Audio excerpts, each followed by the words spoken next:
Hi guys, thanks so much for joining me this evening. We have a very special guest on 6 Degree Separation Chats. His name is Robert Risco.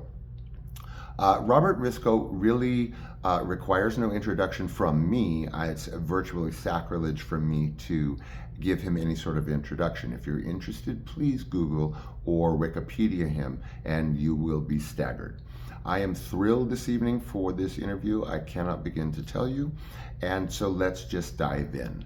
Here's a little something that's, at least for now, going to be between the two of us, of course. Robert will appreciate this, I'm sure. We have sort of become fast friends or pen pals, and it is, again, staggering some of the things that we share in common in terms of interests and likes and dislikes. So I'm going to get him on the phone right now just to make things easy. But I want to let you know what I'm going to do. Vanity Fair, again, to which I've had a subscription for decades, Robert is in every edition. And so it always has on the rear page something called the Proust Questionnaire. This was developed by Marcel Proust. When he was 14 years of age, he drew this up and gave it to himself, and it was lost until he passed. And after he passed, it was found and picked up and used as a parlor game with guests and family. And it is a questionnaire, very open-ended, and answers are usually relatively brief. So I am going to ask, since I believe Vanity Fair has not done this, if I could do a Proust questionnaire with Robert. So now you know, and let's actually give him a call, because I am so thrilled, like I don't know what to say. Hello. Robert. Yes. This is me. How are you? My God, voice to word, voice to typewritten word. Who is this, please? This is Sean Fry. Welcome to Six. Oh my God. His name's Sean Fry? It is the very one. It is the very one. As Oh I, oh please. And you're calling me? I am actually, and I'm actually pinching myself here to the side that you're even taking my call, although we've been pen pals, and I'm a little staggered as to what we share in common in terms of interests, likes, and dislikes. But how are you, and where are you? Well, Well, first, how am I? I'm okay. Yeah. You know, I'm good. I'm actually good today. You know, it's like a day-by-day, moment-by-moment thing after you reach a certain age. And I'm good. And I just put a collar on my cat. I have two cats, and she doesn't like it, but they have a little bell on it, and she's mad at me. that takes But, some getting used to for them, for mine. Sorry. Oh, mine took some getting used to with the bell. They always came off. They did not like them at all. So should I just take it off, or should Well, I just, is it really like aggravating them or pissing them off? She's just pissed off. She's like turning the other way. She's turning her head the other way. I would And, give it until, I say give it till this evening, and if she's not having it, maybe 86 it. But then again, cats are not having a lot of things. So it's hard to tell. That's true. It's hard to tell.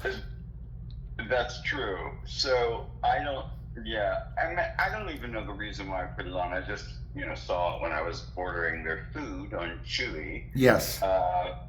And I thought, oh, these are cute. Why not get these collars? And, I've got Mr., and he's a little harder to handle.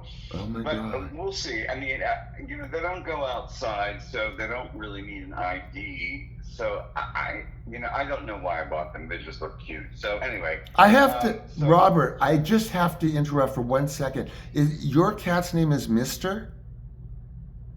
Yes. My dog growing up, his name was Mr. Really? I'm not kidding you. Like my whole growing up, I had a black Labrador named Mr.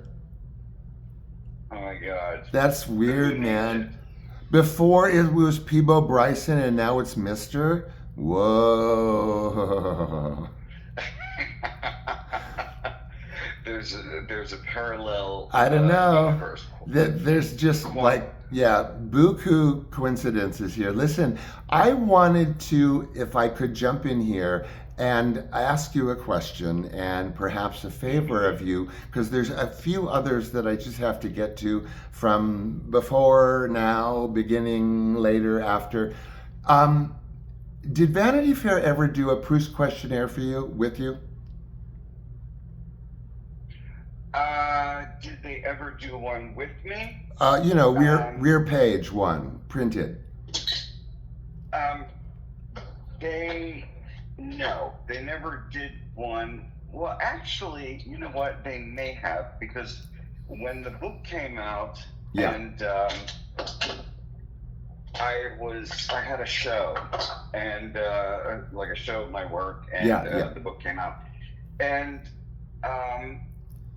they did do one, but it wasn't printed in the magazine. It was just kind of like, it might be online, or it might be, it's kind of actually embarrassing. I think I found it once online, and I thought, oh, why did I answer that? Like, I mean, most people answer smart-ass answers, and they're not really real, Yeah. And I thought I should have done that, because when you answer things seriously, it just comes off being like weird. I don't know. Yes. So I was wondering, if I may interject, I would like to do my own Proust questionnaire with you with regard to your work. It's only 4 questions. Fine. Okay. And okay, I'm so sorry, but I had to do this. Okay. Go ahead. Again, they're not Proust, but it's and I am like like galaxies away. But here we go. Wait, let me just interject something. Your voice is going in and out. Like, sometimes it seems like it's covered up, and then it opens up again. Well, I brought it closer to myself now. Is that any better? This is good now. Okay. But when you first started speaking, it wasn't. Okay. We heard you great, but now it's closer to me. If that's better for you. This is much better. Okay, super duper. Right now. Yeah. Perfect. It's very comfortable. It's right in front of me. I just needed to ease it forward a little. So, since I want so much of your time, let's start with my version of the Proust questionnaire. Robert, if you had to rearrange Mount Rushmore with your own work, that sum total sort of the soul of your work, which that you have already illustrated would take over Mount Rushmore? The blue Diana Ross that you had sent me. Yes. For sure. Yes. The J. Edgar Hoover that's on the cover of the Risco book. I don't know. Have you seen J. Edgar Hoover? Oh, many, many, many times. Okay. That one. That one's been, the most highly seen or whatever. But and Diana Ross, because so many people worship at her shrine, including you and I guess, and maybe there is a Jack Nicholson that I've done for Interview magazine a long time ago that just came out right. And I sometimes when things just come out of you say, where did that come from? Because I didn't plan it this way. It's on a green background, and it was supposed to be the cover of Interview, but for some reason they didn't do it. I don't know why. They couldn't make the switch. The month before, I had done a Dolly Parton, which is good, but I think maybe the Gloria Swanson that I did, and she loved it, and she called me up, and we had like a 3-hour conversation. Oh my God. So Gloria Swanson, Jack Nicholson, Diana Ross, and J. Edgar Hoover, probably. There it is. There it is. Man, I'm telling you, in a parallel universe, I wish that is what it was, especially as we know for Miss Ross. Okay, I know. question two would be, if you had to have a gravestone, what illustration would you have etched on it, either your own or someone else's work? Oh wow. Let's see. Well, I wouldn't have. Wait, someone else's work or someone Or, else's image? or your own My own that you've image already or done, yes, work? that you've already done. Oh, something that I've already done. Yes, yes. Um, um, um, um. Uh, Maybe the Lucille Ball. Whoa. Okay. Okay, that's awesome. That's one of my favorites, but wow. Okay. It's a I don't know, because you know what, she was so popular. She was a pioneer in her own way. She came off being childlike and goofy, but she was really smart.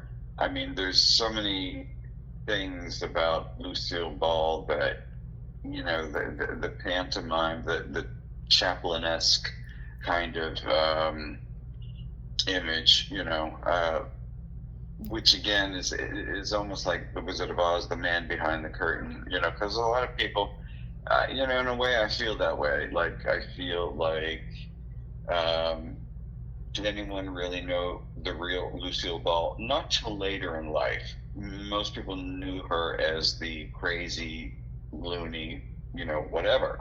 And, you know, in my case, I think same thing. Like, most people don't know me. I have this kind of like, I'm not out there as a person. I don't go to a lot of parties, you know, and I just feel like, you know, I have that, maybe that image that people are a little afraid to talk to me or call me, but once they do, they realize I'm such a pushover. That's why I like Pushover. that. Oh, I love that. I love that choice. And what would you say, perhaps, that she's your spirit animal? In that regard, in that regard. Or is there a caricature off topic that would be kind of spirit animalish esque for you? Well, you know, probably, you know, the Diana Ross. Oh I gotta God. say, I guess the Oh, Diana Ross. You know, I mean, my favorite. you know, do you want a long answer or No, a short answer? I like a long answer, but that's up to you. Well, I mean, you know, Diana Ross is such an interesting character because she was so cool in the Motown days, and then as her solo career embarked, she became not as cool, really. She became more of like a Black Barbra Streisand, you know, this chanteuse diva, whatever, or a Cher in a way, you know, a gay icon. Um, but now, you know, she's gotten old. She's not that skinny, uh, sort of tranny esque, you know, figure that we loved growing up, you know, because she was very sort of androgynous in a way and very drag queen. Though I didn't think of her as that at the time, but you know, someone told me that they went to see the Screams at the Philharmonic back in the '60s, you know, before I became of age, you know, to do any of that stuff. And he said, he was British, and he says, "Oh my gosh, it was just filled with drag queens, and they just were eating it up." And I thought, I never thought of the Supremes that way, Oh you know, my as like God. drag queens. But in a way, you know, Yes. you can see it, right? The drag aesthetic of it, yes. The drag aesthetic of it, yeah. They were, you know, and you know, they admittedly wore wigs and false eyelashes, and you know, but you know, the funny thing about Diana Ross is I remember seeing her at Radio City Music Hall, and she was all done up. She had long hair. She came up the aisle, Yeah. right next to us, and I'm like looking right up in her face, Oh. with a spotlight behind her, and she looked like some sort of like, like her teeth were going to come out, like she was howling at Oh the my moment, like she God. was going to become this like wolf woman. Oh my God. But she is such a muse in a way, and Yes. but the interesting thing is, I always wondered, like, well, what does she look like when she goes home? And does she take the wigs off, and like, does she have like no hair at all? Well, no eyelashes. I will. Like what? Well, strangely enough, I went to elementary school with her daughters from Silverstein. And so so I frequently saw Diana Ross out of makeup walking down the hall to get her daughters. And of course, as we discussed, I was obsessed. I've seen Mahogany like 30 times. And I foam at the mouth about the Oscar and all that. She was plastered on my walls. So I almost fainted the 2 times that I walked down the hall when she was walking up to the class to get them. I can tell you that she smelled lovely. I can tell you that I sideswiped her, and by accident. I can tell you that she was fairer than I thought she would be, because I saw every concert she did in LA from 77 to 79, and was quite attractive with no makeup. And Robert, there were freckles. Oh wow! Yeah, You're kidding. Not a lot, but some. Yeah, but and I was quite surprised. That's amazing. I was quite surprised. Yeah. That's interesting. See, I love those little details. love it. Now, did you befriend her daughters? No. My best friend was Jason. Jason Gould was my best friend from about the age of 9 or 10 until 13. So Jason Gould? Yeah, yes, I was best friends with him. Wow. Virtually every waking hour for about 4 years.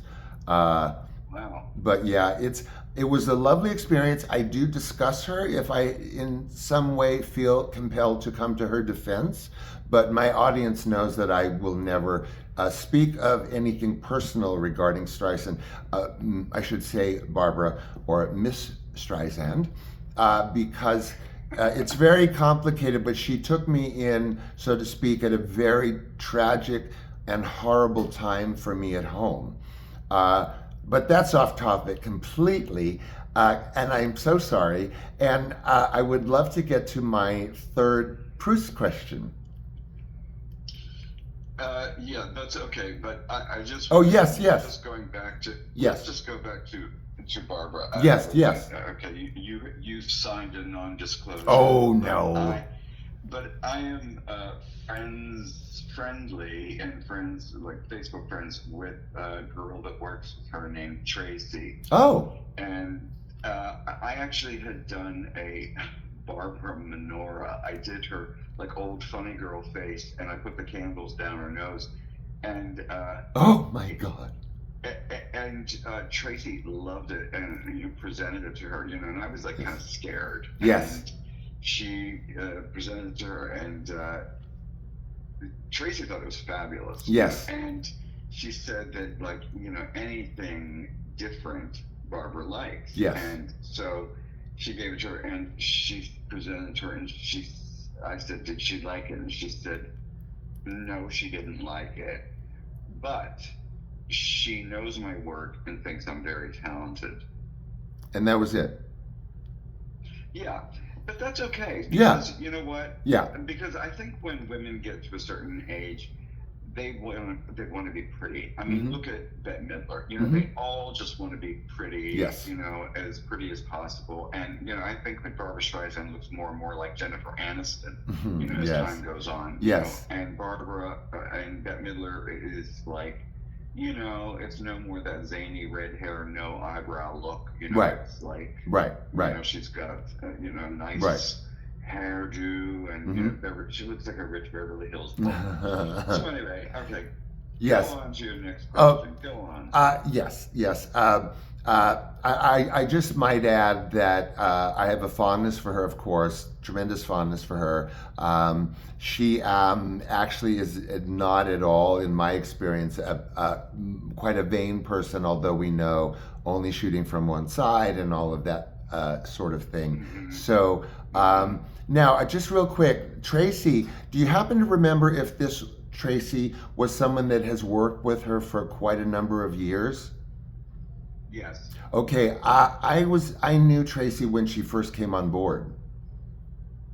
She's blonde? Yes. If it's the same Tracy and she's been working with her for many, many years, I was there before Tracy was even hired. Interesting. Yeah, Barbara's assistant slash au pair of sorts was a woman by the name of Renata Bousset. Renata was her first name. Then, as things became, busy, Tracy was brought on board and helped tremendously. So I cannot believe that you spoke with Tracy and that Tracy is still with her, although she had Renata forever. So that's a mind blower for me. Wow. Wow, that's interesting. Yeah. And Tracy has been with her for a number of years because Yes. I've been talking to her, and actually to make up for that Yes. menorah, Yes. I did a nice black and white line drawing of Barbara that was more flattering. It looked more like her owl and the pussycat. Oh, yes. And she said, and I sent it to her. I just sent it to her, and she loved it. Yes. She loved that one Yes. because it's flattering. And look, the older we get, it's like we all want to look good. Yes. We hide our necks, and we Yes. wear tinted glasses, and all those things. So I get it. I understand. Yes. Yes. And Tracy gave me free tickets, 2 comps to her Madison Square Garden concert that I went to a couple of years ago, and it was great. Wow. Wow. Tracy, not that you will speak with her again, but in case she's watching, Tracy, I remember that you used to take Jason and I out for Halloween. And do you remember the time that you drove us in the convertible dressed as zombies with collars and leashes on and fake rubber limbs that we were chewing? Because you drove us through Westwood like that, and then you took us trick-or-treating on Roxbury Drive, where Jason and I went up and trick-or-treated with Pearl Bailey. So I will leave it at that, but I'm sure you remember that, Tracy. Can I move on to my third question? Yes. Okay, yes. I am so sorry. This is not about me, Robert. Okay. If what could I do? What could I do? It's the way that I met Pearl Bailey, okay? So, because Jason and I were scrambling for little bloody rubber limbs with our trick-or-treat act, and Pearl Bailey was quite taken aback. Because she answered the door. So, if you were forced to have one of your pieces of work had to be placed next to the Mona Lisa, which one would it be, please?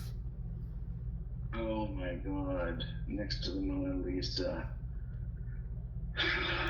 Don't make me say Diana Ross again. Oh my God! Oh my God! Shh! Oh my God! Okay.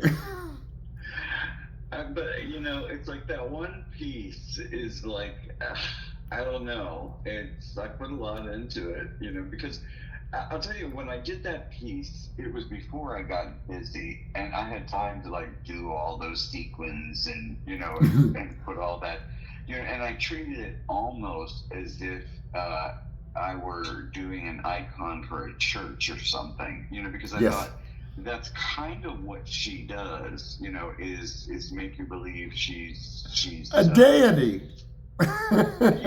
She's channeling Jesus. And actually, I've analyzed this a lot. I thought about this at Proust, and I always wondered if, when they put their arms out, is that like the three crosses on Calvary? Would you Are they stop? are they channeling that like on purpose? Um, And when she puts her um, arms out, is she pretending she's oh my God. Jesus? Oh my God. Is she? Are they taking? Is this taking the church stuff that they learned and making it secular? Is that what that is? So when I did that, I was making it like when you see pictures of the saints and they look like they're seeing God. Yes. Yes. So I think it might be that piece. I think it might be that same piece. I'm sorry to say, boring as it may be. Oh, please. Please do not apologize for my favorite Risco. Anyway, please don't.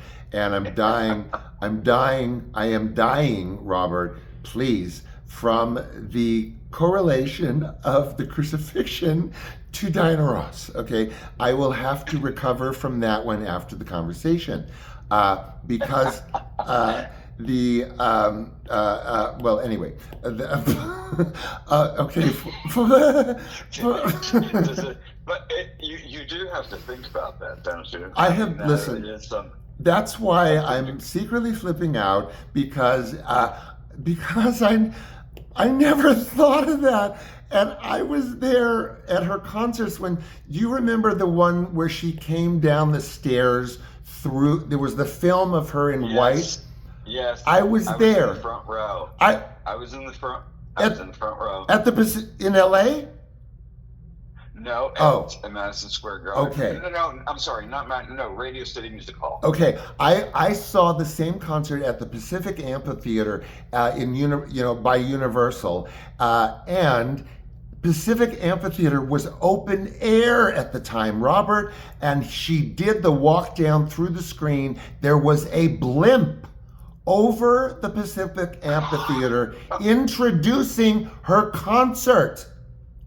Oh, shit. I'm not kidding you. God. I am not kidding you. Anyway, whoa.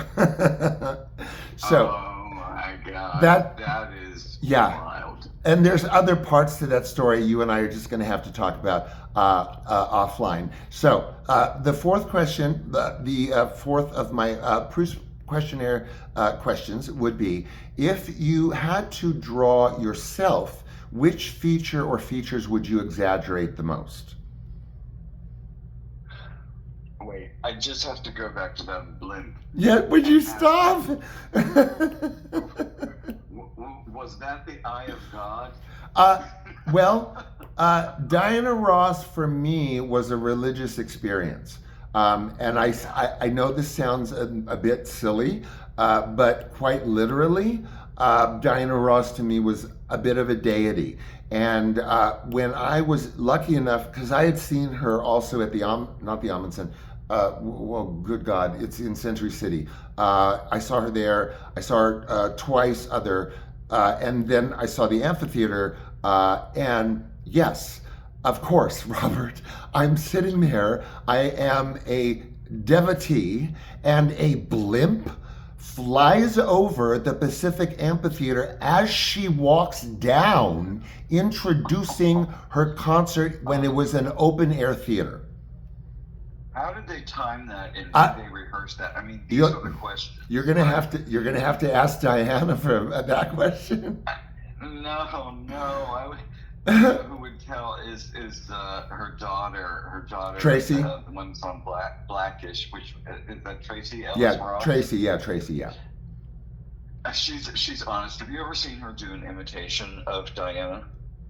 No. Oh my God, no. What? She did it on her cell phone. If you follow her on Instagram or whatever, on her cell phone, she was backstage while her mother was singing the theme to Mahogany, and she was like lip syncing, like over exaggerating. I mean, it was so hysterical. So hysterical.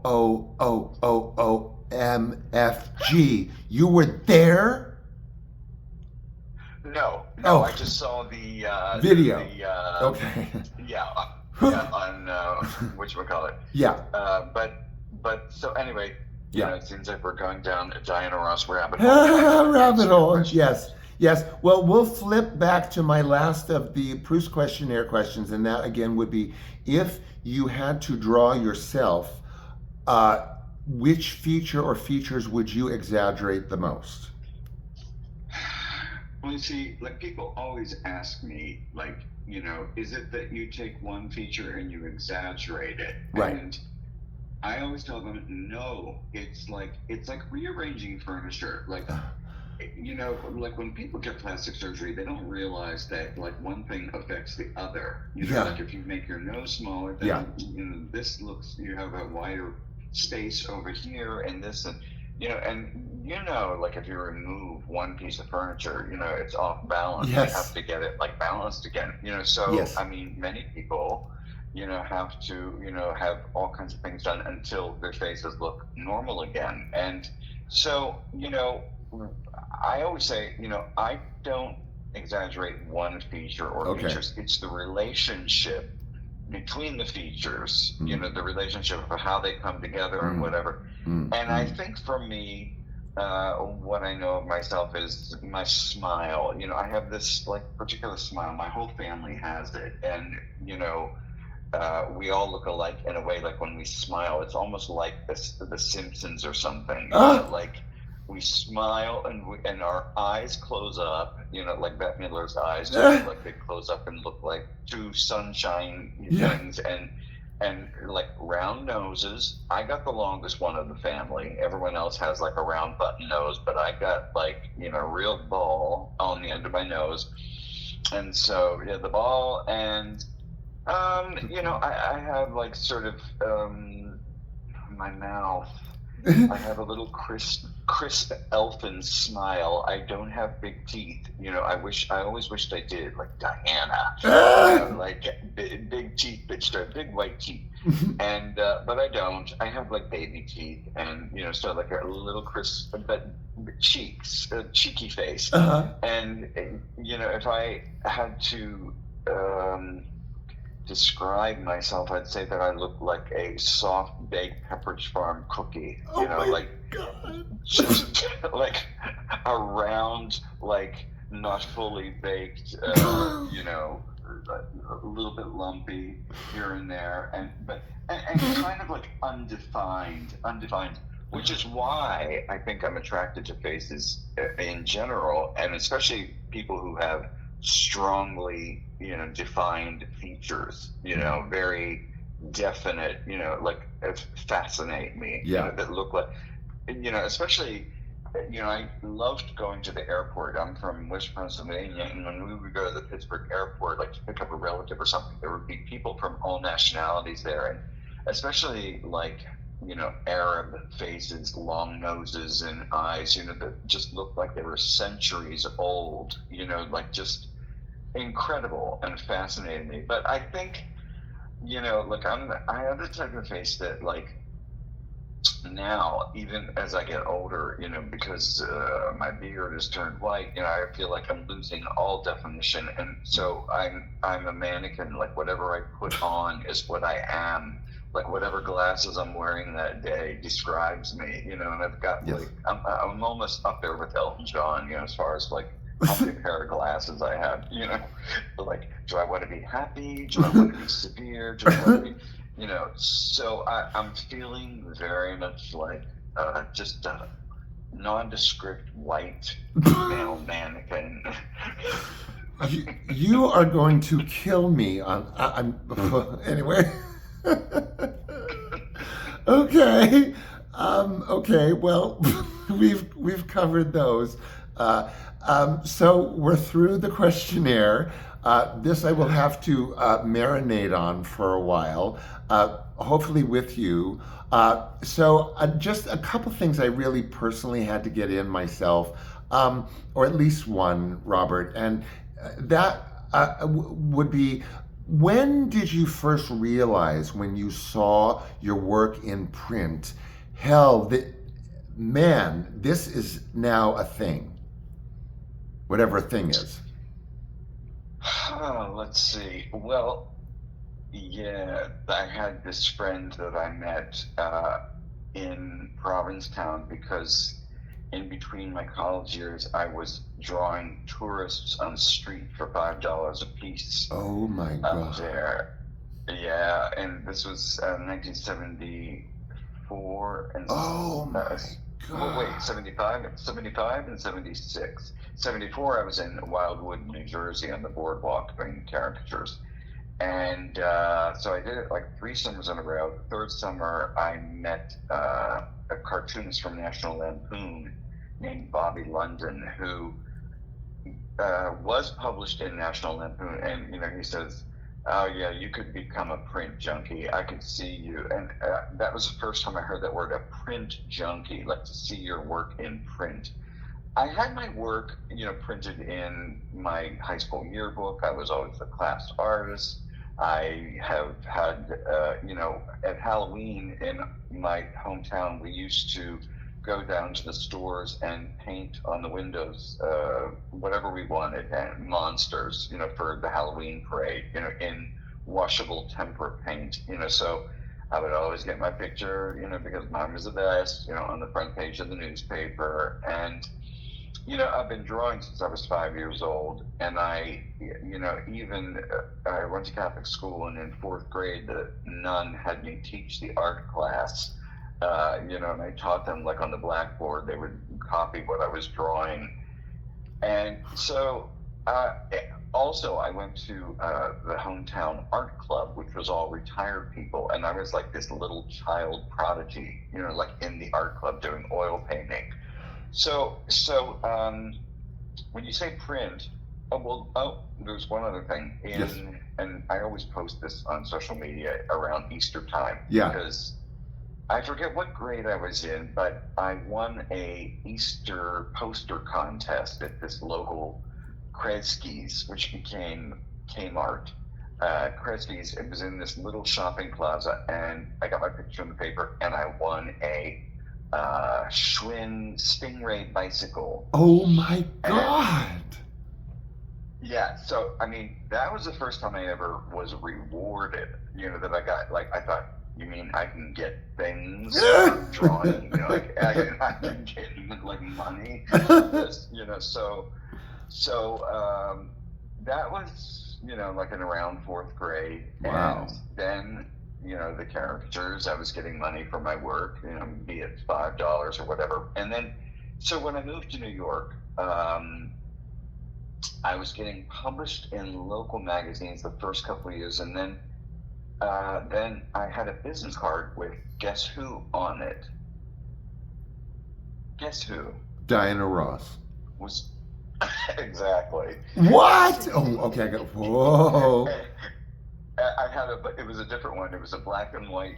It was like a logo, and it looked like an ornament on a car hood. Like it looked like, Oh my with her God. shoulders up and the hair. Yeah, I'll send it to you. And Please. I used to carry that. I carry that around with me. I swear to God, it was like an oversized business card. And me and my brother decided one summer afternoon in 1976 or 77. It was the summer of 77, or maybe it was 78. To I don't know if you've ever lived in New York or anything, but we took the train to the ferry to Fire Island, which is the place where all the gays go in the summertime, but it's very expensive. And I have no money, and I was like washing dishes in a restaurant, but we wanted to go there for the afternoon, and we went there for the afternoon, and we're planning on coming home. We did come home that evening, but there's a place called the Botel, and there was a sign that said Andy Warhol will be here signing copies of Interview with Halston. And I had tried to get into Interview magazine twice. I was always refused at the door. It was like walking up to Emerald City and being like, shunned, like the wizard will not see you. I was told that like they only use photographs, they never use drawings, and only Richard Bernstein on the cover, who does an Andy sort of a look-alike, painting on top of photographs. And I came with a portfolio of caricatures of Mick Jagger, Bianca Jagger, and all the people that went to Studio 54 at the time. And so I was refused. So I had that card. I saw that he was there. I knew he was from Pittsburgh, where I was from, and he also could have been my grandfather because, or my father actually. He could have been because he was my parents' age, because his whole family lineage is just like mine. Like they left the Austrian-Hungarian Empire during World War One and moved to Pittsburgh, worked in a coal mine, like that kind of, steel town Right. thing. And we're Slavic or some sort of, we don't really know what we are, but like Slavic or Russian or, Austrian, I don't know. So anyway, there was a lot of similarities and everything. So Warhol had always been a role model for me. And the fact that he was going to be there and I was going to see him personally, I said, you know what? Let's stay here. Let's not take the next boat. I want to get my signed copy of the interview and meet him. I want to see him. I want to meet him. So we stood in line, got my copy of the interview, and I had my card ready with Diana Ross on it. So he's just like signing copies with magic marker, and he said, "Who do you want me to make this out to?" And I said, Robert Risko. I said, "You may have seen my work. I've worked in the Village Voice and some other magazines." And I pulled my card out and I put it like right in front of his face, and I said, "Do you know who that is?"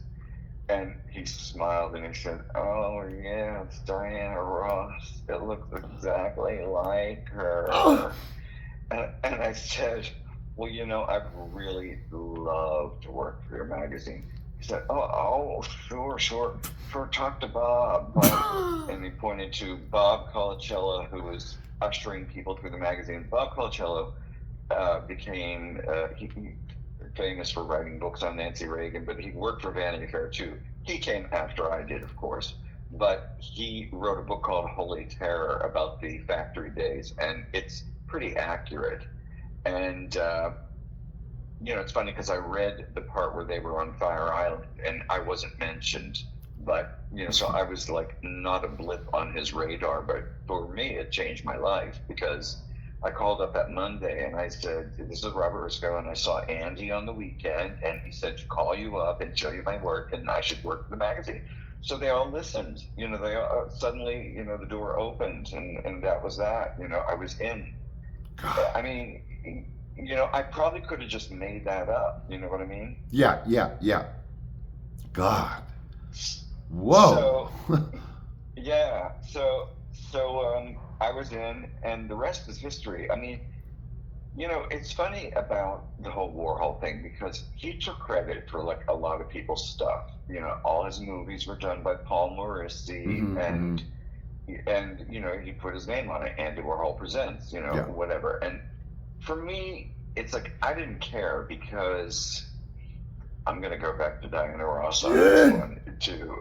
This is like a Diana Ross thing. I always felt that like,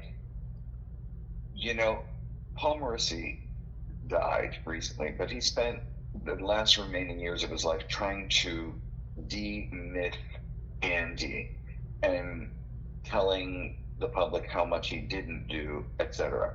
But you know what? It's branding. It's Yes. all about branding. Like if you had that name behind you, you were treated differently. And it's like Anna Wintour at Vogue.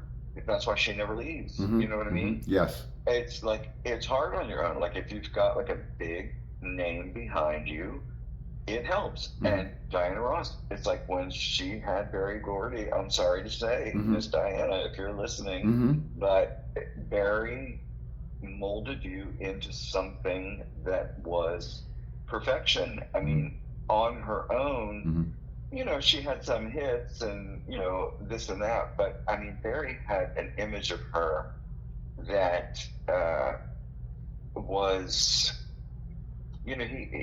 sometimes you need an outsider. Sometimes it takes a village. You know what I'm saying?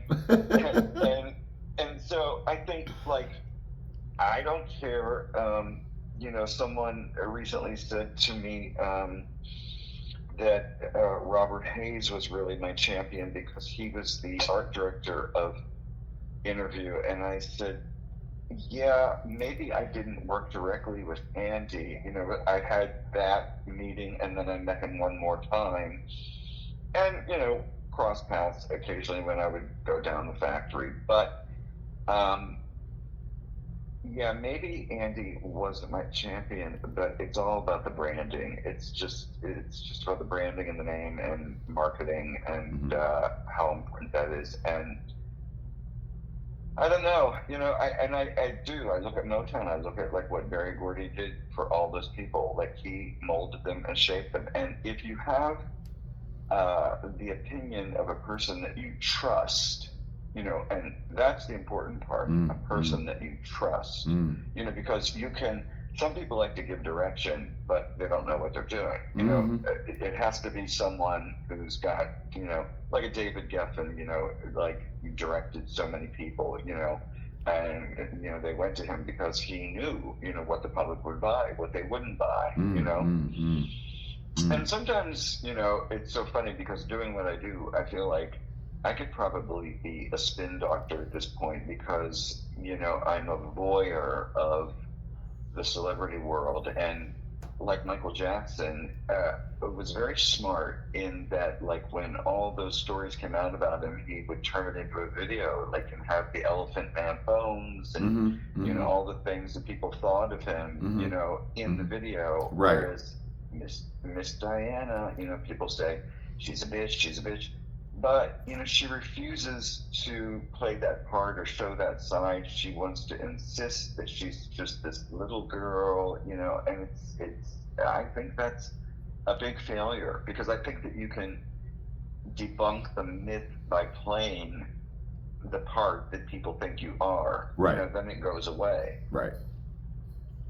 Does that make sense? It makes perfect sense to me. I'm just digesting and drinking it in because of who we're talking about, Robert.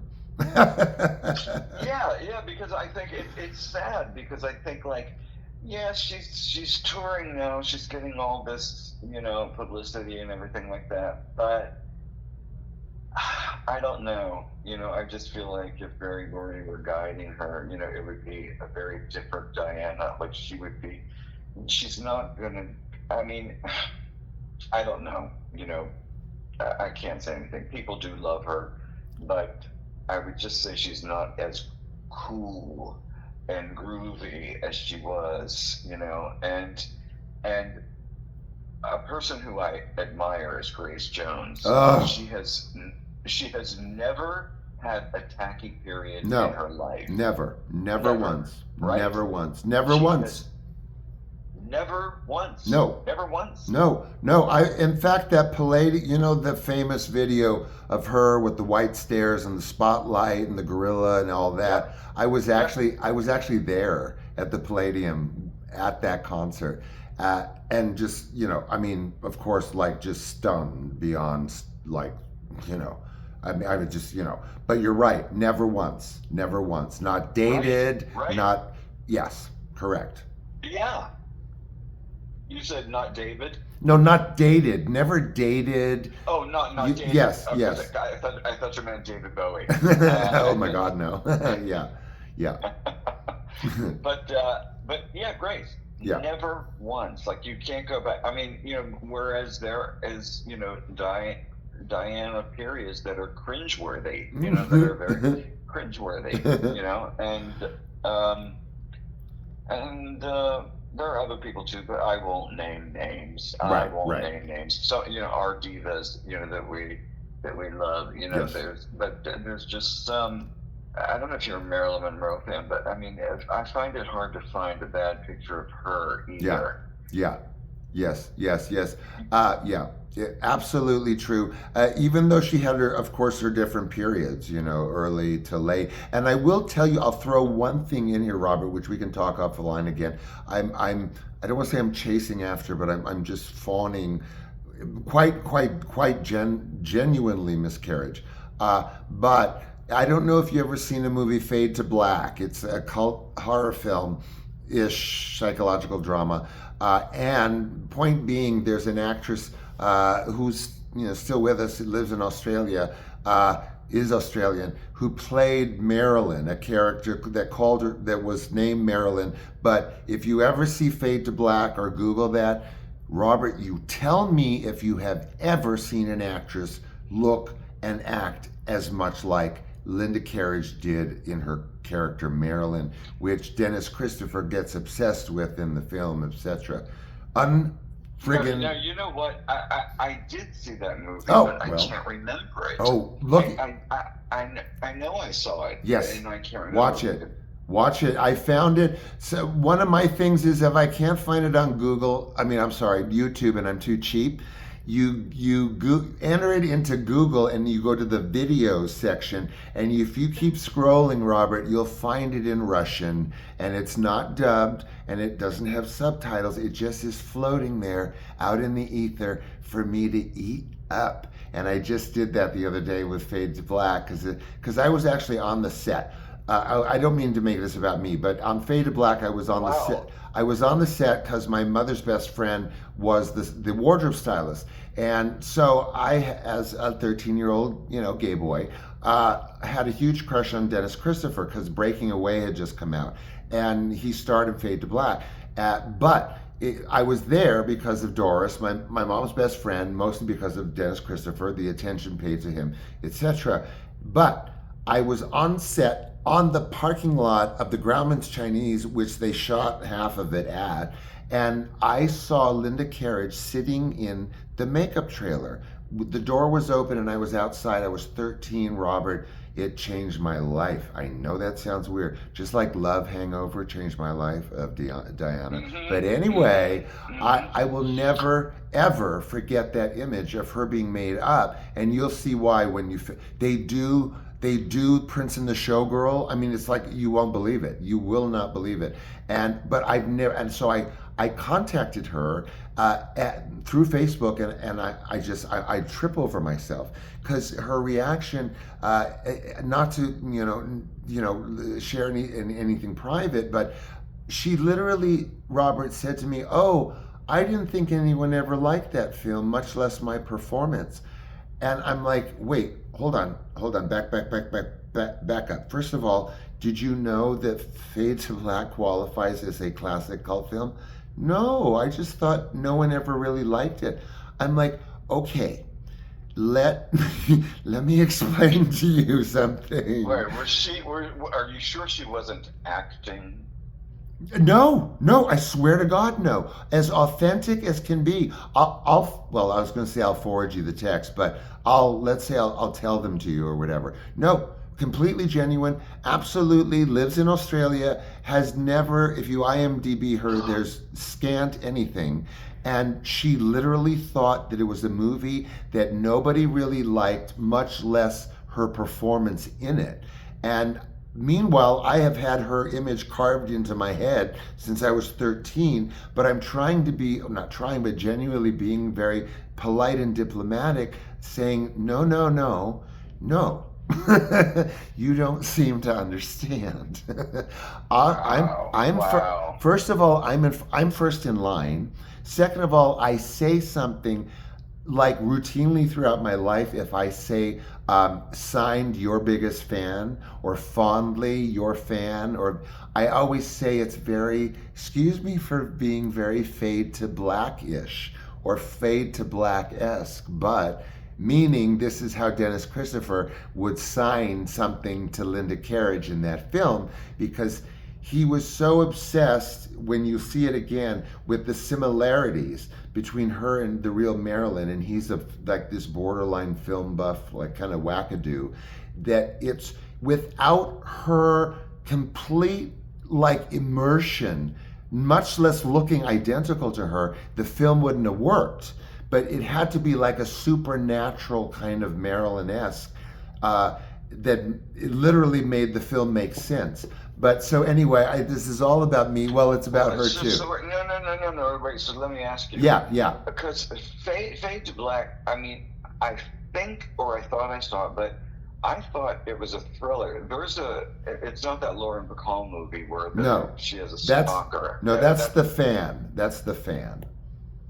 The Fan. Okay. Yes. So Fade to Black, I mean, I've seen it Yeah, I guess I got It's those you. movies confused. I don't think I've seen this because I think I would have remembered this. And No. here's my question: Yes. does he try to make her into Marilyn Monroe? Like, I mean, is Marilyn's name mentioned, or is it Oh, just that she looks like no. Marilyn in the movie, or No. what? It's very, very strange.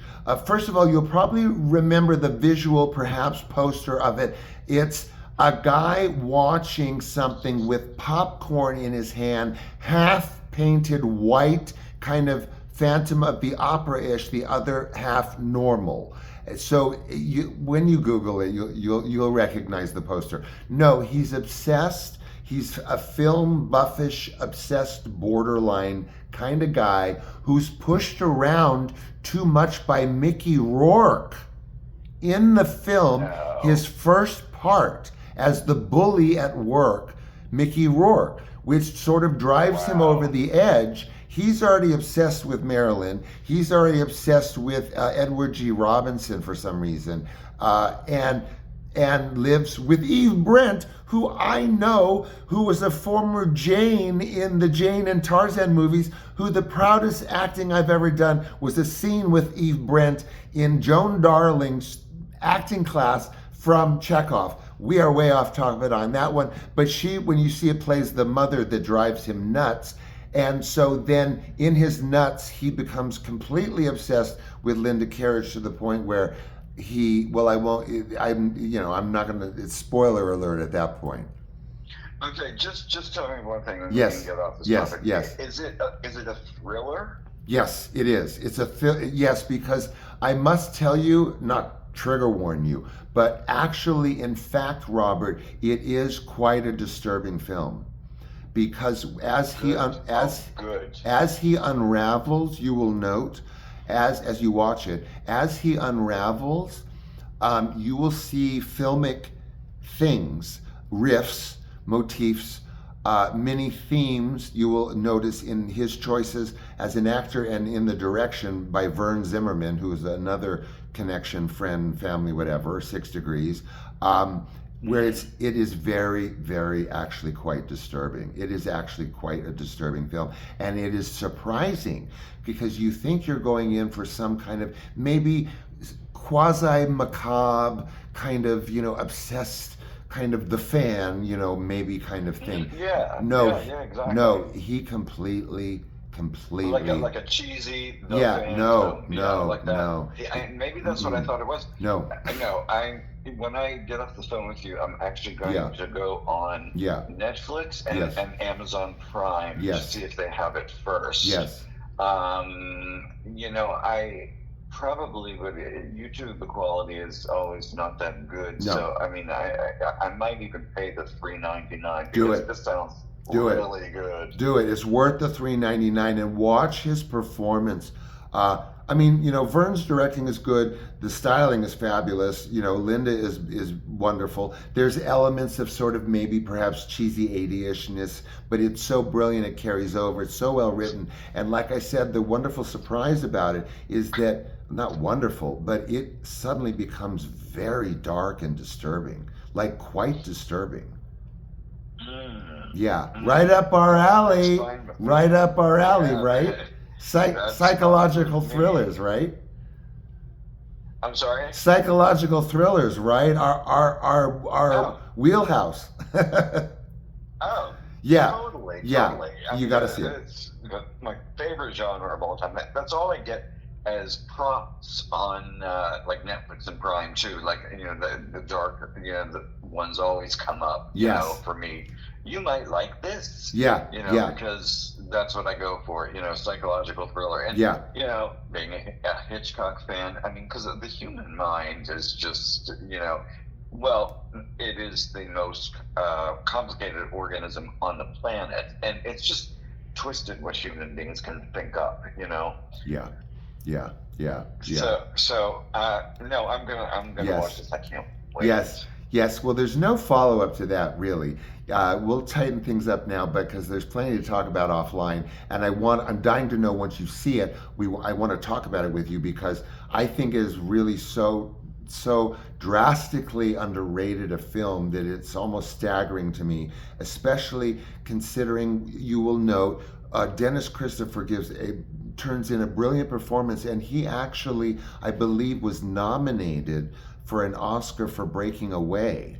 And this is the first film that he did, starring film he did after Breaking Away.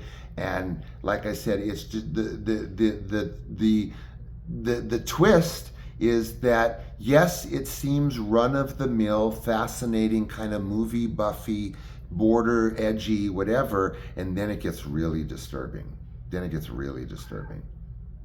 I'm looking, and it's on Prime Video for free. So I You're already looking for it.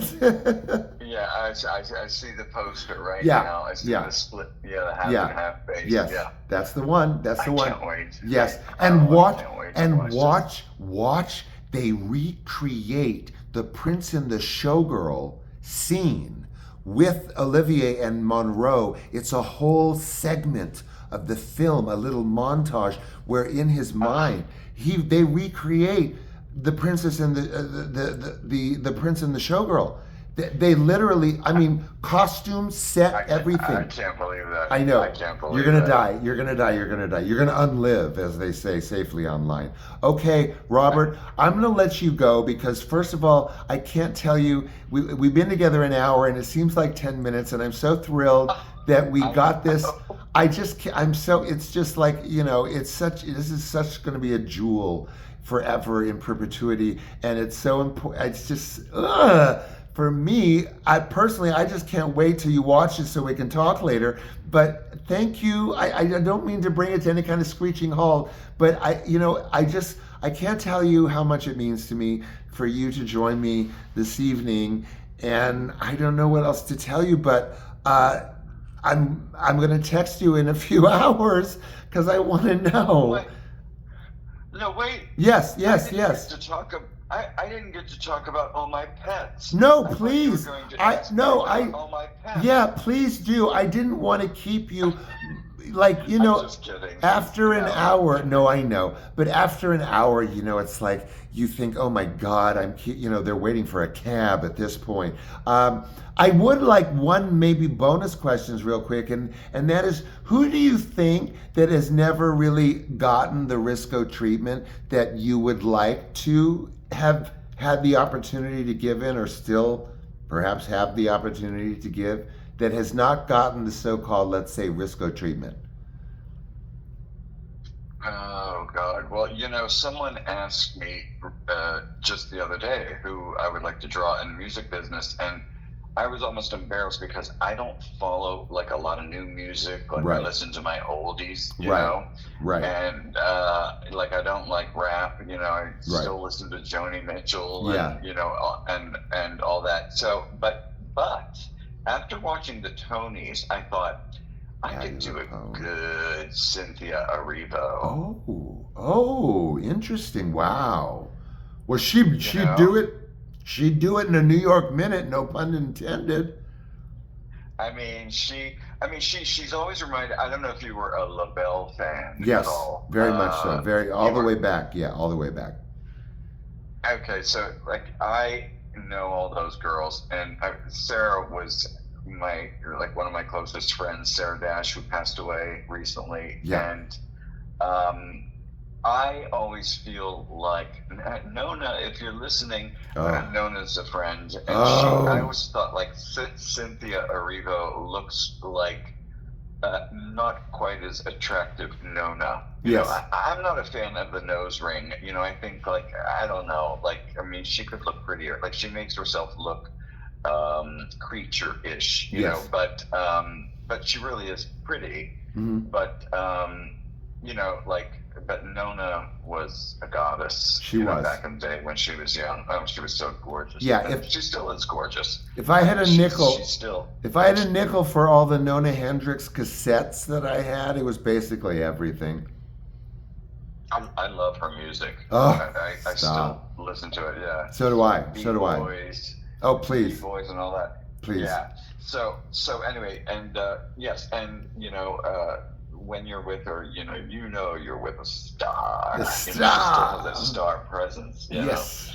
But but Cynthia Erivo reminds me of like a little, like a mini-me version of Nona, but I think that she has kind of a fascinating face and a look, and I could do something really good of her, and people would go wild, But it's just that, you know, once you become, once you do something for money, it's like being a hooker. Like once you draw for money, it's like, honey, I'm tired. It's like, what do you want? I got a trick pelvis. Like, I can do every trick, like I can see it in my head, but like, why don't you just commission me so I can get some wins out of this? Yeah. You know what I'm saying? Yes, I do. Yes, I do. Does that sound really Yes. crass? Yeah, on several levels, actually. No, not crass. It makes sense on several levels. But, I love crass. I live, as I told you, for sacrilege, irreverence, and blasphemy. So I'll take crass, too. Yes, crass, too. Exactly. Oh, my God. Yeah, it's like I want someone to commission me to do her, Yeah. But if I do have because spare time, I just sit in front of the TV lately because I just feel like, I've worked all my life so hard. I mean, for Vanity Fair since it began in 1981, like nonstop until a few years ago. That was like 45 years of constant deadlines, constant working, constant. And I kept thinking the whole time that I was working, like, other people are like getting college educations and degrees, and I'm just like drawing pictures of famous people, and it's like, but I'm standing next to the slot machine and money's just falling, and I can't stop this. Like I just didn't want to.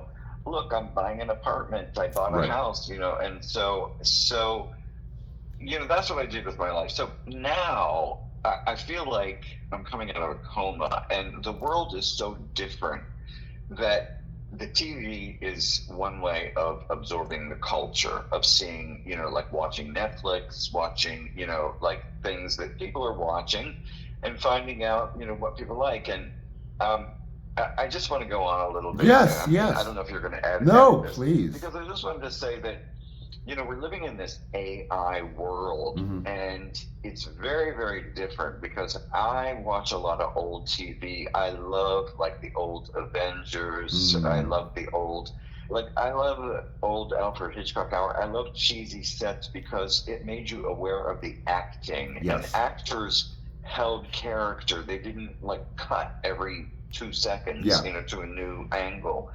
And, I find it very disturbing. And now with fake backgrounds, you're not even on location.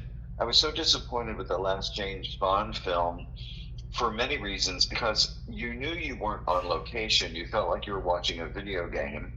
And they also made him into a simpering wimp. Like Gone was the misogynist James Bond slapping a girl on the rear, and I thought, that's his character. It's like, write another character. Don't change his character. Just write a new character if you don't like it, And Bond is Bond. He always was, a certain type of guy. And I love being taken around the world. I'm embarrassed to say, but I watched Ancient Aliens. I've watched them all, so they're all repeats now. That only because I love being taken around the world on location, seeing things that you would never see, or too hard to get to places, or how the pyramids were built, and all that stuff. Yes. So, but so now living in this world where everything is shot on green screen, and they're superimposed on these backgrounds, and they're too atmospheric. I don't know if you know what I'm talking about, but like they're a little fuzzy and blurry around the edges, and that's because they can hide mistakes. Like I know all these tricks because I used to be a photo retoucher. I'm just like, I'm absorbing it, and I see the fascination with AI and this hyper realism, but I came into the illustration world when color reproduction in magazine was becoming less expensive, and people were fascinated by realism then as well, like photo, the photos, and art director from Time magazine told me that photos on the cover of magazines are like junk food. Like people grab them because they feel this immediate intimacy, but artwork stays in the unconscious mind forever. It stays like in this dream part of the brain. And, I always thought of that. I always think of that and another thing that Andy said when he made his films, which were very primitive, and the camera would shake, and, he would do like long art movies of like someone sleeping, and, that'd be like 3 hours long, and you just, see someone sleeping. And they asked him, why does he have the camera shake and jitter? And he says, because I want people to realize they're watching a film. And this is another thing, like everything is so perfect now that you have to find people, how do I say this? You have to find the humanity in art. That's what people connect with, right? The humanity. And because when things are so perfect, people sort of get bored. You have to have something like if you're watching a show, sometimes people respond more to accidents or bloopers, than the show because it's real. It's an accident and it's more human. So I'm just trying to look around me, watch TV, look at social media, and see what people are watching, and see if there's one way or a style, or does my style cut through. I'm not sure it does the way I draw now. I'm thinking I should draw scratchier, but maybe that wouldn't even work. I don't know, something that is more human or accidental, right, or less perfect. Right. So that's why I'm just, on my off hours, I just don't feel like drawing Cynthia Erivo, in my style again. Because, you know what I mean? Because it's like I've done so many people that I think I've made my point on all that. Yes, actually, God, that's such a good way of putting it. I think I've made my point. I mean, you could keep doing this forever on your deathbed, but the point has really been made at this point, Robert. Right? Yes. Yes. Yes. And the thing is, the media world is like a devouring maw. I mean, it is so you put something out there and it's swallowed up and it's gone. So Alan Hirschfeld, yeah, he lived to 100 and worked for the New York Times, but we were living in slower times then. Mm-hmm. Yeah. Now, whatever, you could work on something for a year and put it out on social media and it's swallowed up. You know what I mean? And it's gone. Yes. So I don't know. I mean, I started a Substack account because I thought maybe I should just express things with my voice and my, my knowledge and my, right. And maybe add my work. Or I was thinking of doing a graphic novel. I don't know, but anyway, we can stop this. Yeah. Oh, please. I think I've said please. Everything. But just on that note, before we stop, it's just off the top of my head, what was did you have interest in cartoon illustration at all? I discovered the other night that somebody, I mean, completely, I swear to you, oh my goodness, I wish off the top of my head, and they said, oh, well, I studied to be a cartoonist, and I'm like, what? And they're like, oh yeah, that was my whole thing. I was going to be, and I'm like, whoa, okay. I was an avid comic book reader, for example. I sketched a lot. Right. No, not so much. Yes, I did too. I used to copy Dagwood and Blondie and Peanuts, Charlie Brown. I used to copy all those Popeye. Yeah. I mean, I do love cartoons. Yeah. That is actually, but, oh God, the thing about that is that who publishes cartoons? I suppose I could do it on social media. Yeah, yeah, Start my own thing. yeah. The New Yorker, who I worked for 35 years as an illustrator, does do cartoons, but the problem with the New Yorker is that they don't just commission things. You have to keep presenting things, and they keep rejecting you, and you have to you get no money, and they just, you can get a lot of rejections before you get one that hits. Wow. And, it's the same with covers. Okay. So, I'm just not sure where the market for that would be. Right. How to, Yeah. but it is something to think about. I mean, maybe even on Substack. I mean, because people put words and images. Yeah. They do. But again, you're younger, but when you only have channels 2, 4, and 11 and 13, which was you waited. Oh my God. You waited 3 months to see the Supremes again. Yeah. And Sullivan. Yeah. Yeah. Now you can watch things over and over again, and it's just there's just so much, Yeah. That I feel like even doing a cartoon strip is just like more stuff. Yeah. More stuff. Yeah. Yeah. Right. But of course, all that changed when we got Z Channel. Remember Z Channel? The cable. Remember? We could watch movies on Z Channel. Oh my God! Wait a minute. You're stimulating dead brain cells. I remember that name, but I forgot what it is. Remember On TV? On TV?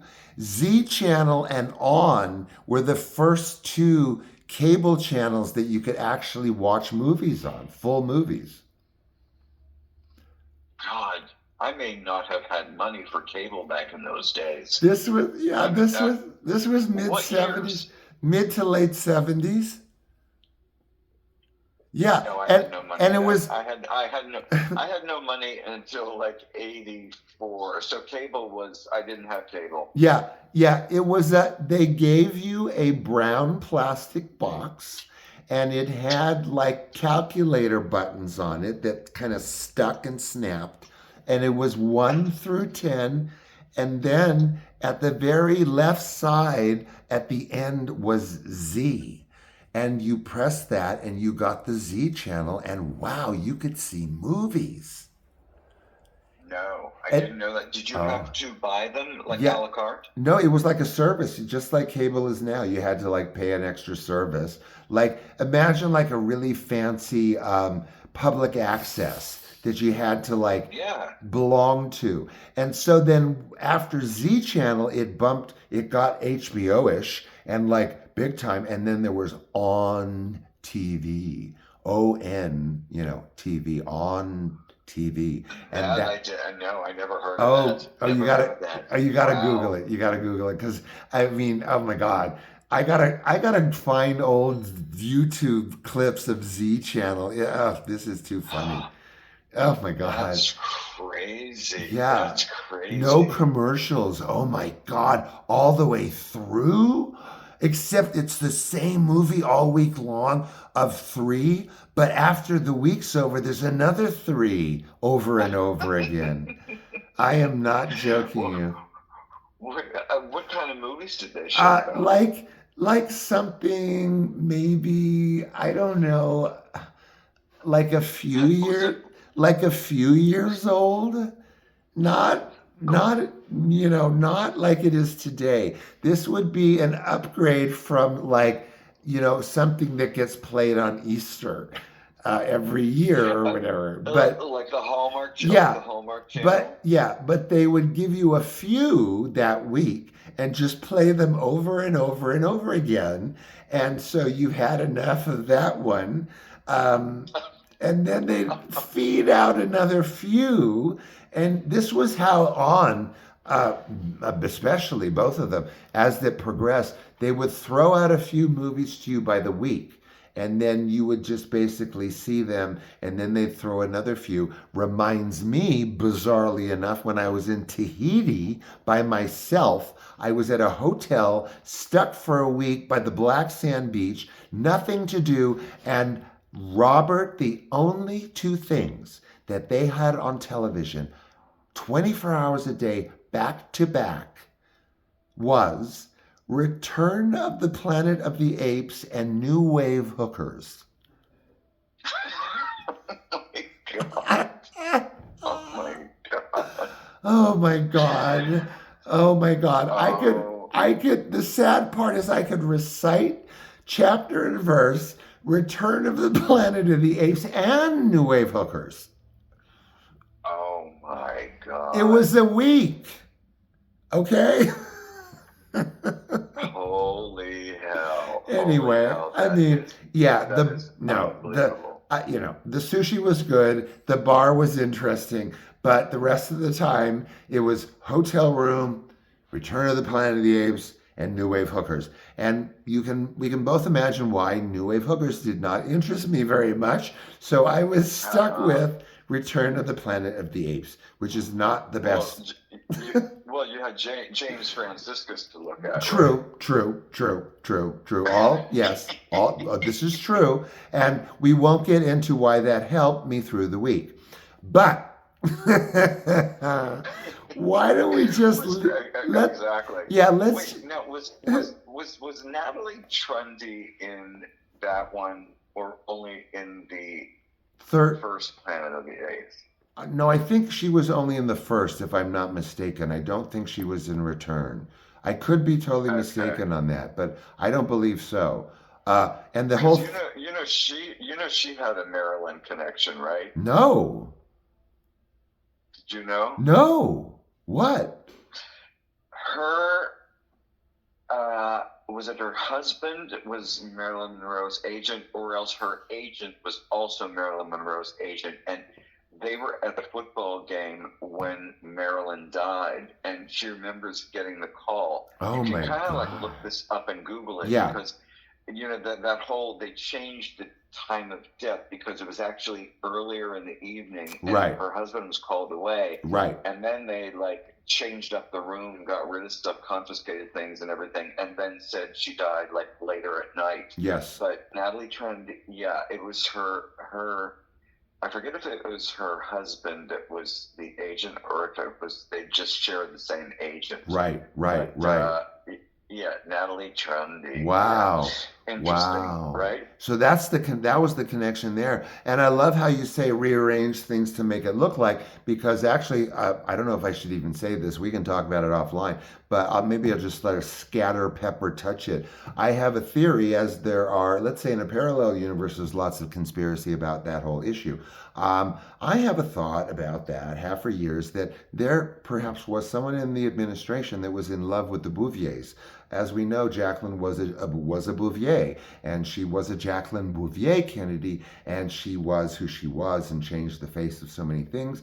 And let's just say, I don't know, if there was someone, let's say in the administration, who whatever, and adored Ms. Bouvier, I will just say Ms. Bouvier was probably terribly embarrassed by that happy birthday thing. Don't you agree? Right. I think that I think that was like a public embarrassment for her. Would you agree?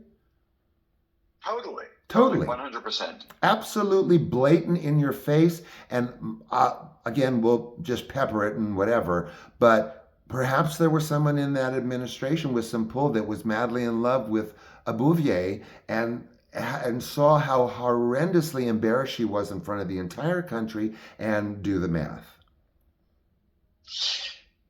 Yeah. Well, I mean, there's definitely that. Yeah. Definitely that. Yeah.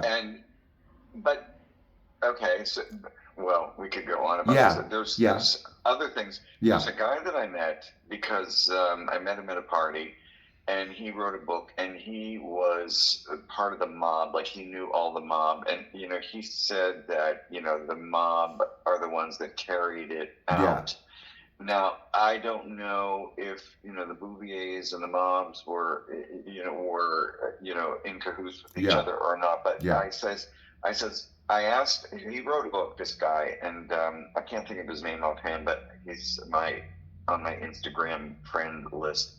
But I asked him. I says, "Well, how did they do it? If all these people are." He said injected something into her pubic hair Mm. area, Okay. so you could never find it. I Right. mean, it just looked like a Right. hair follicle. Yeah, wouldn't look like there. they would Yeah. never have found a puncture wound. Correct. And and yeah, I am convinced she was definitely Yeah. knocked off. Unlived. Yeah. Yeah. Yeah. And she was blatantly putting herself out there. She only wanted rich and powerful men as husbands. Right. And she had her eyes on the Kennedy, and Yes. then she was rejected. Yeah. And Jackie was embarrassed. Terribly. And so Terribly. I mean, it was a powder keg of Yeah. stuff. Yeah. So Yeah. but anything is possible, and will we ever know? No. It was a toaster fire, though, the whole thing. So there's so many offshoots, so many possibilities. By the way, to get a little risque, you're talking about Maryland and that area. I read a book once, one of all of these many books about her, where her housekeeper horrified and embarrassed Marilyn because I shouldn't even be talking about this. She walked in on Marilyn platinuming her private hair area with Q-tips and that Jolene stuff, that stuff that Yes. platinums the privates, or what, Yep. semi-privates.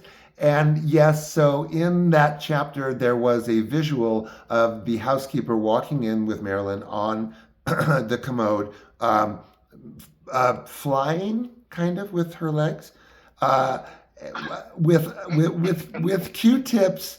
Oh God, Robert, we just have to talk about this later. This is going nowhere. This is going south very fast.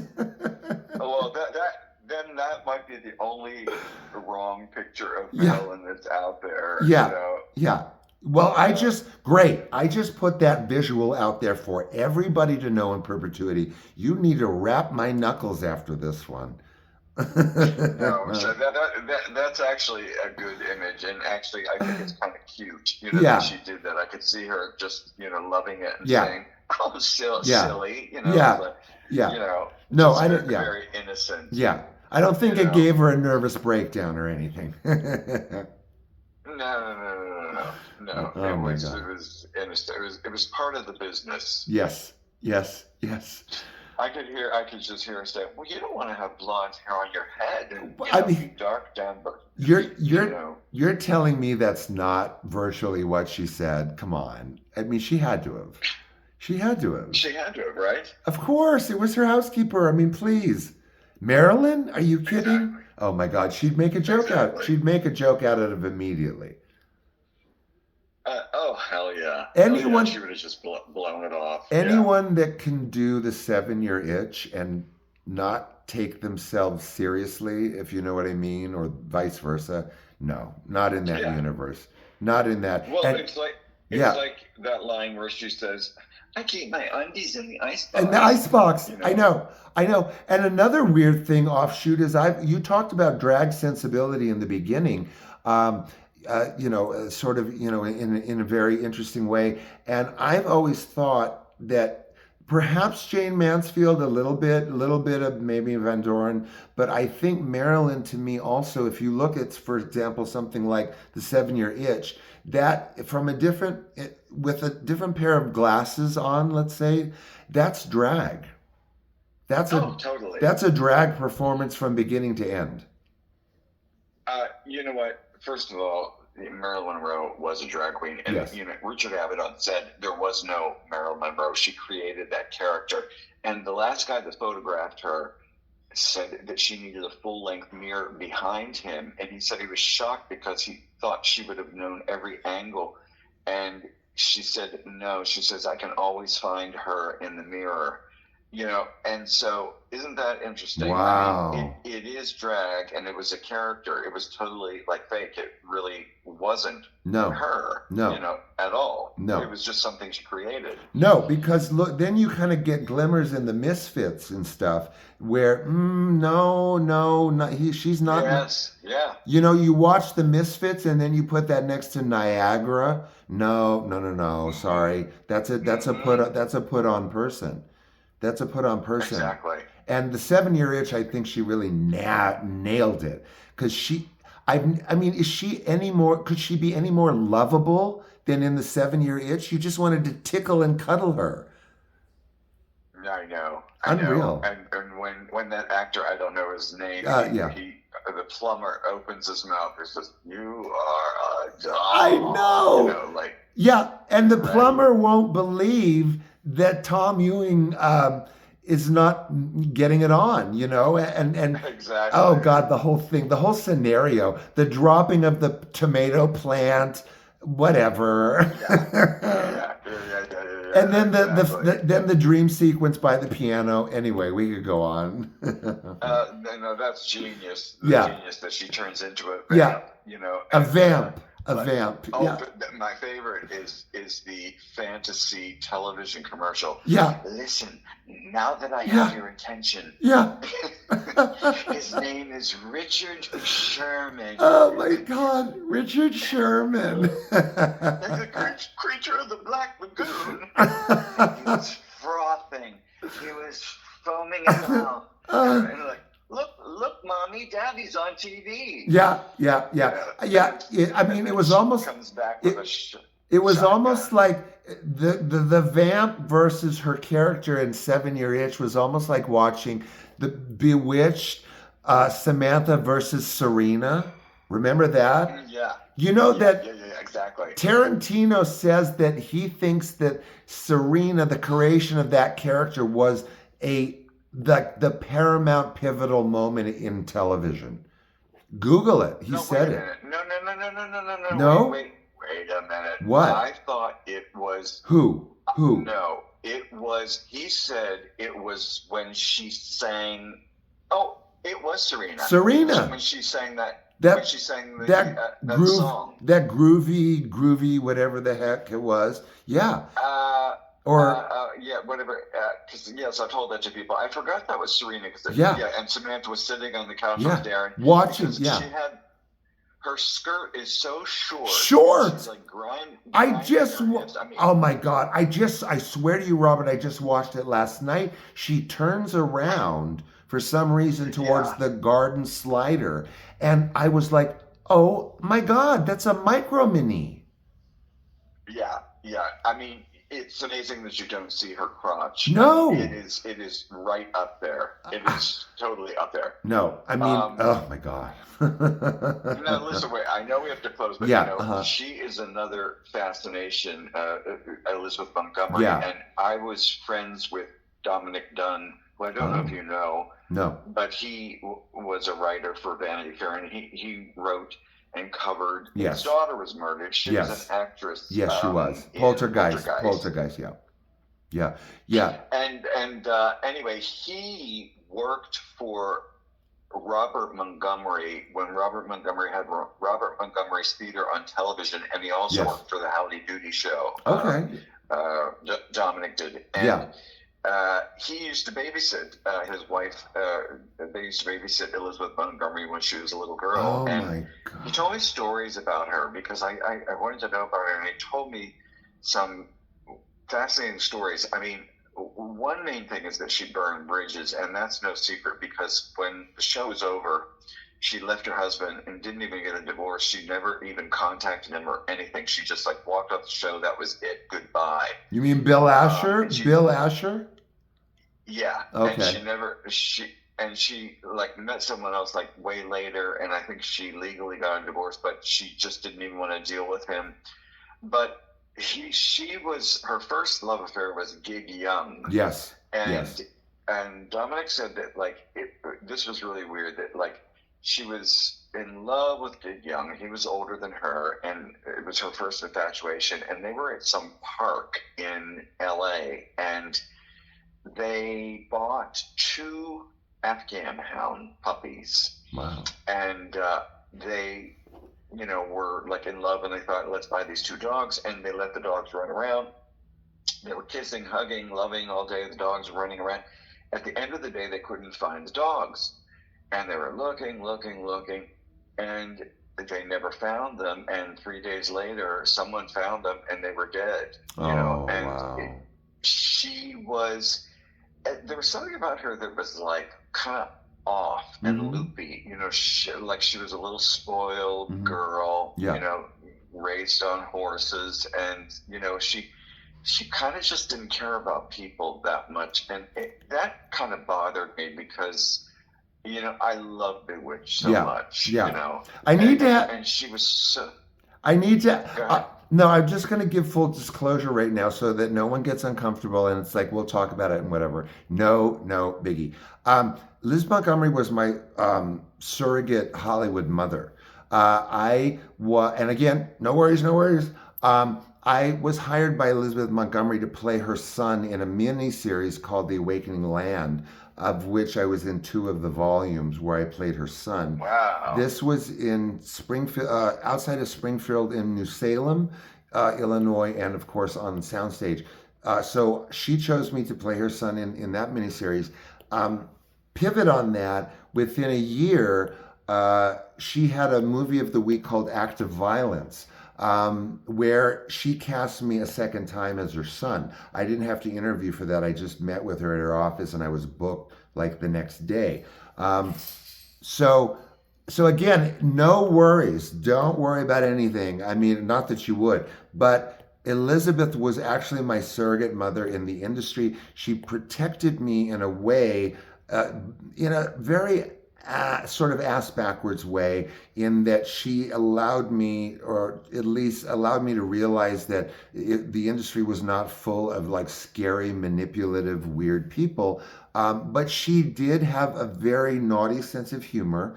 I can't speak to her personal life per se, because my relationship with her was entirely professional. I did know, I met her children and Bill at the Malibu colony a couple of times, but I did not know her personally at all. I only knew her on set as my mom, and so I personally have nothing but joyous experiences with her. I do tell my audience the 2 people I will not discuss. Again, no, it's like completely not an issue. But just FYI for my audience, I tell them I will not discuss Barbra Streisand and I will not discuss Elizabeth Montgomery, only because they were my only 2 surrogate women role models, I guess you could say, in the industry. But she was unusual. She was an unusual woman and a brilliant actress. And again, not that I can even say anything personally. I can with Barbara because I virtually lived with her for 4 years. Elizabeth, I did not know personally. On a personal level, I did not know. So here's what. Yes. I mean, I do feel a little bit bad. No. A little. I feel like a little bitchy, gossipy. But a little disclaimer here. Yeah. This was told to me by Dominic Dunn. Oh, okay. Who was always looking for the dirt on people, and he worked for her father, but here's the thing. Once she got her TV series, Dominic ran into her in California. Dominic was with his wife at the time; they were still together, and Elizabeth walked right past them and ignored them, and he felt like, totally shunned because he babysat her, etc. But I'm thinking maybe he expected something, and maybe they dismissed her, and maybe her father dismissed her as an actress because she didn't speak to her father in her her adult years. Wow. They were estranged. Wow. So it's possible that when she was being raised, that her father and Dominic, they were all lumped into the same, like, adults don't take her seriously or whatever. Right. And maybe that's the reason they were shunned. I mean, who the hell knows? And, and why Dominic told me these stories. But these are from Dominic. Yeah. But I asked him because I loved her so much, and I still do love her. I have the whole set of DVDs of Bewitched, and I watch them all the time. Yeah. I've become Aunt Clara, by the way. That's why I'm very forgetful. I told you that before. Yes. But but I love her, and I'm glad to know actually that you had this great experience with her Yeah. because some people can just have friction for Yeah. whatever reasons, and some people don't. Yeah. And you know what I mean. Yeah. And in reality, I always tell people that I like bristly people. I'd rather have a porcupine than something soft and fuzzy because the porcupine must have something good inside to have all that protection. Yeah. So that's why I love a Grace Jones because deep down inside, like she's probably fantastic. She presents this image of Yeah. stay away from me. Yeah. So and I know you can't talk about Barbara, but Right. Barbara also has this image of untouchability. But Mhm. I'm sure that once you get past the bristles, Yeah. that there is something very entertaining because that's what she presented on the screen, and so she gave it to the public, Mhm. But you know what? When you become famous, people Who ask a knows? lot of you. Oh God, so much. I mean, I can tell you alone with Barbara, wherever we went, like someone on Facebook the other day, I posted something. They brought up some old picture of her and I walking in to go see 42nd Street in Manhattan, 1979, and she has a program, a playbill up at her face, and I'm next to her, and someone made the kind of a snarky comment like, "Oh, please, you're trying to hide yourself at that age. Come on." And I I wanted to jump through the phone and sort of, by the neck, and be like, first of all, I was there. Second of all, if you want to go break your ankle because you are blinded by paparazzi, obviously, first of all, you've never been taken pictures of by paparazzi. Second of all, it is blinding. If you don't watch your step when you're around paparazzi, you will trip and break your foot. So, no, butthole, she had the damn playbill up to her eyes because otherwise she couldn't see to walk into the theater. I was right next to her. There were stairs. Okay, I don't remember the Broadway theater it was, but you know how there's one or two stairs to get up. And I just let it go. But the only times I've been so tempted to talk is when I see that or hear that kind of thing, because Barbara was the anti-diva. This whole myth about her being a diva is really sort of, in my opinion, kind of ridiculous, because suddenly at 40 you become a diva. Second, you're a genius, but you're a woman, so because most of the time you're right anyway, you question it, and then you're a diva, and then you get older, and then you're completely put on the defensive about everything for gender reasons and power reasons, and what are your accomplishments now? And then it was a defensive, and that's not in her nature. I believe Barbara's genius is in her curiosity, believe it or not. She's a curious woman, and that's maybe why she's so brilliant, is because she's opened up her ears and her eyes, but it comes from kind of like, not a prove me wrong, but, do tell kind of thing, So I don't know, that's kind of goes nowhere, but it kind of, I don't know, talks about. Well, no, it doesn't go nowhere because you know what? There are a lot of Barbara haters out there. Mhm. There's a whole group of people that just would love to tear her down. No. And people that were once her fans or whatever too. Mhm. And and I think like, God, you don't even really know this person. No. No. How must that feel? No. I mean, look, I don't know if you know who Andy Cohen is, but I've done his last 3 book covers, and Okay. He is a really nice guy. He's got his Bravo TV show, Yes. where he interviews people. Yeah. And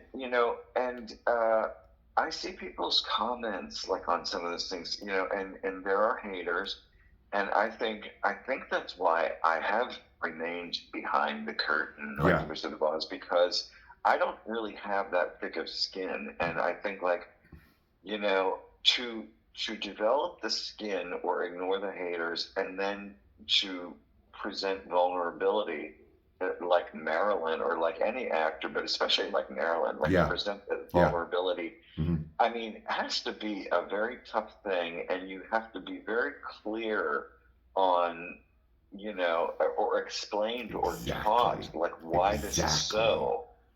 You know what I mean? Yes, I do. And actually, I just went to the audience exactly, because that just nails it. What you just said nails it, nails it, nails it, nails it. Bingo. Right? Like, and then who teaches you this stuff? You'd have to be, brought through it by someone who has experienced it and learned it. And no one ever did that to me. And like I said, I mean, I have my work is out there and people maybe know my name, but like, I mean, when Vanity Fair let me go, there was a thing on page 6 of the New York Post about me, because it was like big news and everything, and I was looking at people's comments, and then I finally had to like look away because I just thought, like, I can't believe it. Like, they're talking about me as if they know me. Oh, I know. And Oh, I know. That's the weirdest part. That's the weirdest part, is that there's sudden affinity that you don't have with this person. It's creepy. It's just totally creepy. It is. It is. Yeah. Yeah. It is very creepy. And like you said, it snowballs into these people acting like they think that they know you. And the celebrity, like Barbara or whomever, does not know you. So, like, exactly. It's just like the whole thing just becomes really weird, And and you don't know her. No, you don't. I mean, I'm nowhere near that celebrity, but I've had reviews. One review said, in the play, Sean Fry mugs more than Zero Mostel, Mel Brooks, and Phil Silvers combined together. Now, you have to have pretty thick skin to take that one from the LA Week.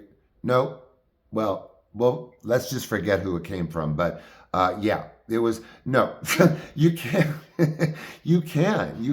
And I don't know if it's a thick skin or what it is, but you just get to the point where it's just like, it just doesn't matter anymore. You know what I mean?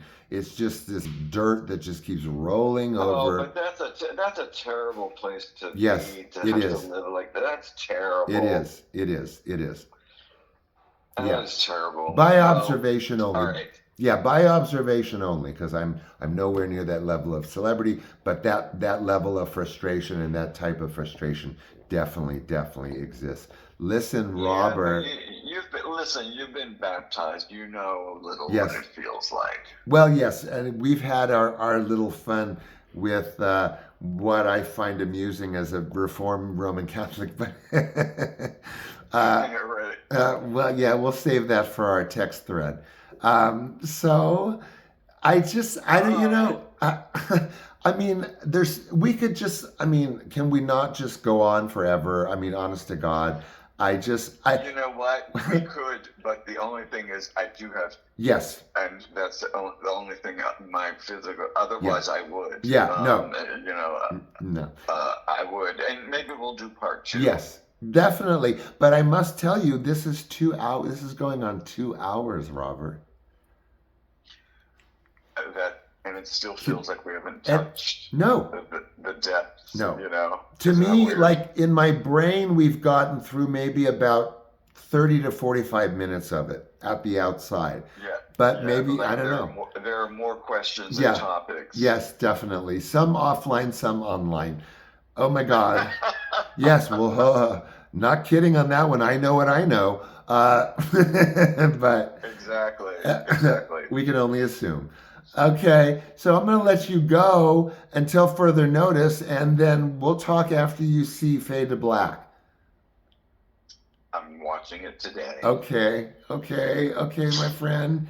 Thank you. I don't know what else to say, but I can't wait to talk and chat. Maybe that's a new word, chalk. So let's chalk and tat. Yeah, let's chalk and tat later and enjoy the movie. And thank you. Thank you.